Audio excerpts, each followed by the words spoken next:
The last part of this anime continues with Robert entering the arena to grant Ueki's request to fight with him. Ueki attacks Robert using pick, but he manages to block it with hood much stronger than Ueki's. Arrogantly, he despises Ueki, who is still ranked 6 and will not be able to beat him at level 10. He even promises he will not take out weapons ranked 7 or higher to fight Ueki. Robert took out a kurogane that could change direction and hit Ueki. It is known that holy weapons have their own ranks, where all of Robert's holy weapons are currently at level 2. He attacks Ueki with a mash that can change the gravity of the opponent, so Ueki can't move when hit by that mash, then he is swallowed.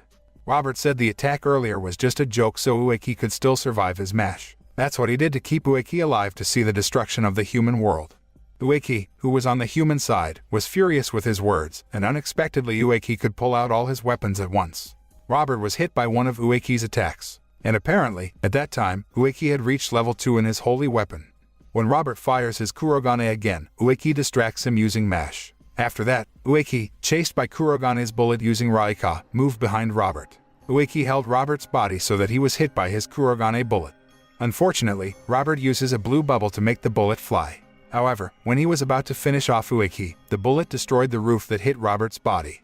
Unexpectedly, it turned out that Ueki was hit by the rubble because of saving him. Robert, who did not want to be indebted to Ueki, lifted the rubble and plopped it on himself. With his debt paid off, he attacks Ueki using his drill-like pick and can penetrate Ueki's pick. Luckily, Ueki took out mash to prevent the drill from hitting him.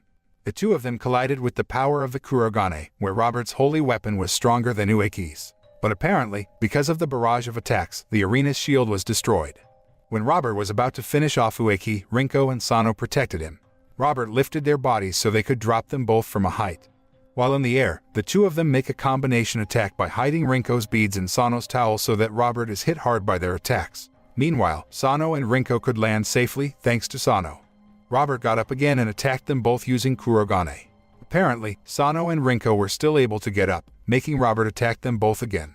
Luckily, Ueki was able to get up and protect them both. Ueki, who can move because he wants to protect his friends, says he doesn't want to lose his friends again, like what happened to Kobayashi and Wonko. Because of this determination, he could hold Robert's pick until he turned the tree into his own pick and knocked Robert down. Even though they both fell, they thought Ueki had won. It turned out that Robert could still get up, even breaking his promise by preparing to take out a rank 10 holy weapon. Unexpectedly, there was an explosion because someone came to that place as well. It turned out that that person was Kobayashi, who carried a message from the Heavenly King. He said that the first round was over, so the remaining participants could not fight before the second round had started. At first, Robert did not want to obey Kobayashi's orders. Then he showed a projection of the Heavenly King, who said that Kobayashi currently has a stopper tool that can eliminate a person's power. The king informed that Kobayashi was only temporarily released from the underworld to carry out a mission to inform all participants of the second round. Hearing this, Ueki asked that Kobayashi be released, but the king could not do that because he had to obey the rules. Ueki says that Kobayashi or Wonko must become the new Heavenly King so that one of them can change the rules. Hearing his answer, the king was amazed at Ueki, so he still made Wonko a candidate for Sano even though Wonko was in the underworld. Soon after, the king asks Kobayashi to be more his candidate, because Ueki already has Yo-chan. Then, before parting, Kobayashi said to Ueki that he had made him very proud. Afterward, Kobayashi disappeared again. Suddenly, Robert tells him that Ueki could match him in the previous fight just because he didn't use level 7 or higher holy weapon. Therefore, Robert asked him to become even stronger so that they could be equally strong in the next battle. Not long after, Robert asked Margaret for an opinion on the right decision for him, who wanted to destroy mankind. Margaret said that he no longer needed Robert and wanted to find a new fighter who was stronger than him.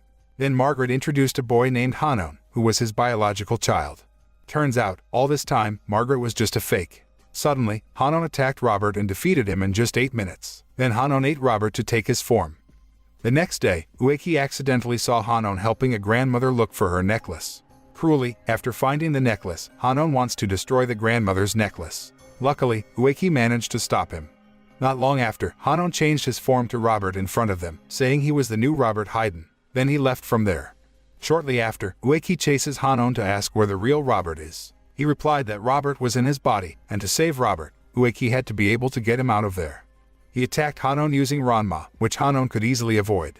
Mori tries to stop Ueki because, currently, the participants are forbidden to fight each other by the Heavenly King. Meanwhile, Hanon went straight through the portal of the underworld he had created. After that incident, Ueki told his friends about Hanon. It wasn't long before the heavenly male servant came to explain the rules for the second round, which would be held in 3 weeks. In the second round, the participants will fight in teams of 5 people. But they only had 4 people. Ueki and Mori were tasked with finding the 5th person named Soya Hideyoshi. The 2 of them arrived in a city. They saw Hideyoshi washing a car, where Ueki and Mori are tricked into washing someone else's car while Hideyoshi gets paid. Afterward, he left them just like that. The 2 then found Hideyoshi, who accidentally dropped something. He said that it was given to him by the orphanage children as a thank you. Soon after that, Hideyoshi told about a male candidate named Zack. He is the bad guy who keeps asking Hideyoshi to join his team, but Hideyoshi always refuses. After all, he doesn't have time because he has to take care of the children in the orphanage. Hearing this, Ueki didn't want to force him to join his team. That night, a man who is Zack's subordinate, named Nico, comes to kidnap a boy at the orphanage. He did this to lure Ueki and Hideyoshi to a park. As it turned out, the 2 of them had been waiting for a man named Ugo. It was revealed that Zack did this because Hideyoshi withdrew from the match and did not want to join his team. Shortly after that, a one-on-one fight ensues between Ueki and Nico, who has the power to turn his hair into a drill. Nico went straight to the ground and made him unable to see where his attack was coming from. Ueki began to study his attack, then he took out a pick. After that, the boy, Kentaro, told Ueki that the criminals had lured them there because Zack wanted to destroy the orphanage. Because of that, Ueki asked Kentaro to tell Hideyoshi about it while he was returning to the orphanage. But unfortunately, when Kentaro left, Ueki fell into the hole that Nico had made earlier. A few moments later, Kentaro managed to find Hideyoshi and told him. Unfortunately, Ugo managed to find them and then chased them into a building. There Hideyoshi, who has the power to convert sound into images, confused Ugo because his voice was heard from various directions. And when Ugo was off guard, Kentaro and Hideyoshi dropped him. After that, they rushed back to the orphanage. While at the orphanage, Mori was arrested by Zack and his 2 men, Capucho and Mario.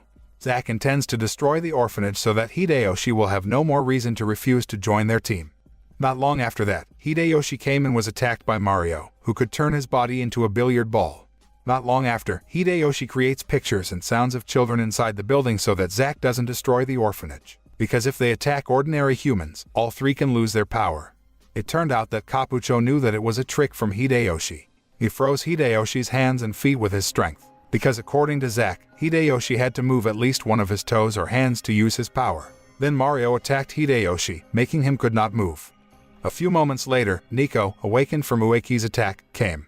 He tried to destroy the orphanage using his drill, but his attack hit Kurogane instead. Without realizing it, Ueki was there. He easily beat Mario using his pick, which sent Mario into Nico's hole earlier. Then secretly, Kentaro frees his friends, but Zack finds out, so he chases Kentaro into the building. On the other hand, Capucho managed to freeze the bullet from Ueki's Kurogane weapon, then he destroyed it.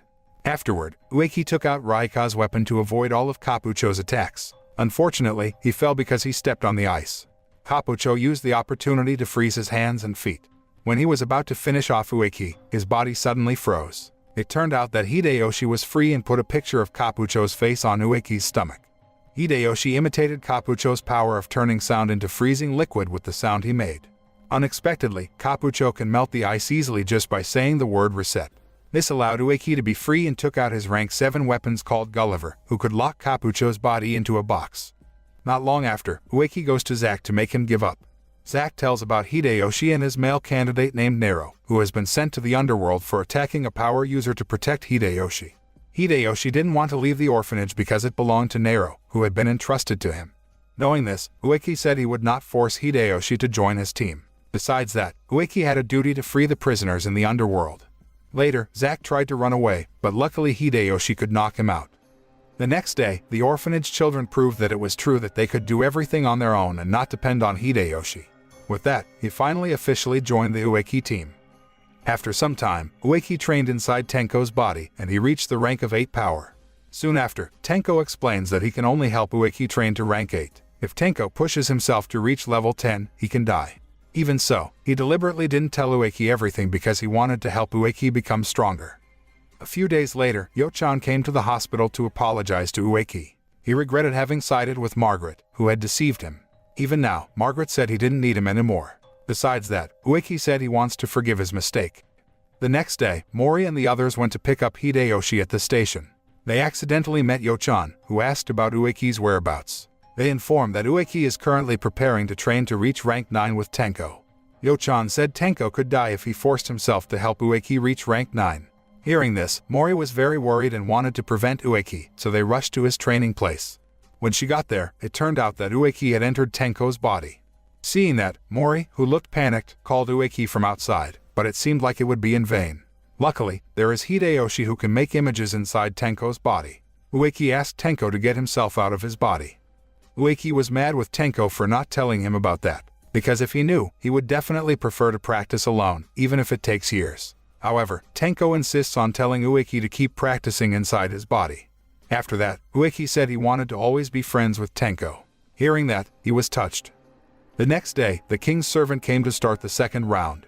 In this battle, each team must choose one ice cream to determine the fate of the next team. Ueki chose the biggest ice cream and got them eliminated. Strangely, those who were eliminated still passed to the next round. Ueki's team was finally brought to the land of heaven to start the third round there. Arriving there, several teams are ready to start the next round. The king announced that the third round would begin with a fight between the teams that had been eliminated via ice cream sticks. Soon after, Ueki's team will face Grano's team. They will fight over the treasure on an island, but the map given is just a blank sheet of paper. Every time an opponent is killed, the map will be seen little by little. Not long after, the two teams arrived at the island separated from each other. At that time, Ueki and Mori will face Guitar and a boy named Pekal. Afterward, Ueki put Guitar into Gulliver, then beat him with his pick. But strangely, Guitar was not scratched at all. Then Mori, who has not been able to use her powers, must face Pekal, who does not like to fight. Shortly afterward, Guitar shows his power to turn sound into a shockwave that knocks Ueki down. After that, Guitar then ran over to Pekal. He was annoyed because Pekal just kept quiet and hid, then Guitar forced him to fight. Seeing this, Ueki got angry and attacked him again. But the attack was only parried with his bare hands and reversed back to Ueki, making him get hit by the power of the shockwave from Guitar. With a weakened condition, Ueki took out a rank 8 weapon named Namihana and managed to hit Guitar's head until he fell. As a result, the battle was won by Ueki's team. This is the end of part 4 of this anime. The moral that can be learned is that physical strength alone cannot make us winners. It must be balanced with kindness and helping others, so that many people will help us to achieve that victory.